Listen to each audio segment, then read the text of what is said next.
Pernah kepikiran nggak, apa sih yang sebenarnya ada di balik keputusan investasi Anda? Yuk kita bedah psikologinya. Selama ini, teorinya sih bilang, kita ini investor yang logis. Semua keputusan pakai data. Tapi, apa benar begitu? Kenyataannya pikiran kita suka main-main, apalagi soal duit.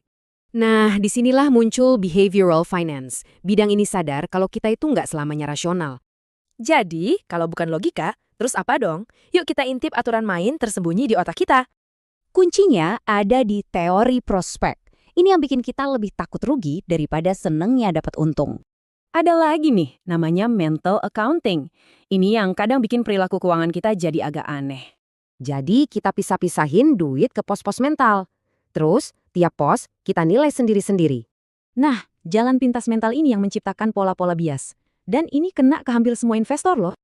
Bias pertama, overconfidence atau terlalu pede. Kita merasa lebih tahu dan jago prediksi dari yang sebenarnya. Gampangnya gini, kalau untung itu karena kita jago. Kalau rugi, ya salahin keadaan aja. Lanjut, ada disposition effect. Ini kesalahan yang umum banget dan bisa bikin boncos. Intinya, kita cepat-cepat jual yang untung, tapi yang rugi malah dipegangin terus. Nggak tega lepas. Ini nyambung banget sama loss aversion, rasa sakit psikologis waktu kita kehilangan duit itu loh.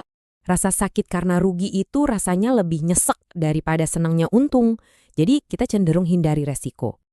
Terakhir, ada bias ikut-ikutan alias herding. Ini kuat banget pengaruhnya. Biar nggak kena bias ini, jangan cuma ikut-ikutan tren. Riset membuktikan ini salah satu bias terbesar loh. Jadi gimana sih semua ini bisa jadi keputusan beneran di dunia nyata? Prosesnya simpel tapi dampaknya besar. Mulai dari faktor psikologis, muncul perilaku bias, dan akhirnya ya jadi keputusan investasi kita. Terus, solusinya gimana dong? Tenang, ini bukan soal strategi rumit atau algoritma canggih. Sebetulnya solusinya cuma satu hal simpel aja. Dan semua orang bisa lakuin ini. Jawabannya adalah kesadaran. Sadar aja dulu kalau bias-bias ini tuh ada. Dan kita juga bisa kena. Paham soal pikiran kita sendiri itu langkah pertamanya. Nah, coba pikirin deh, bias mana yang mungkin lagi ngatur keputusan besar Anda selanjutnya.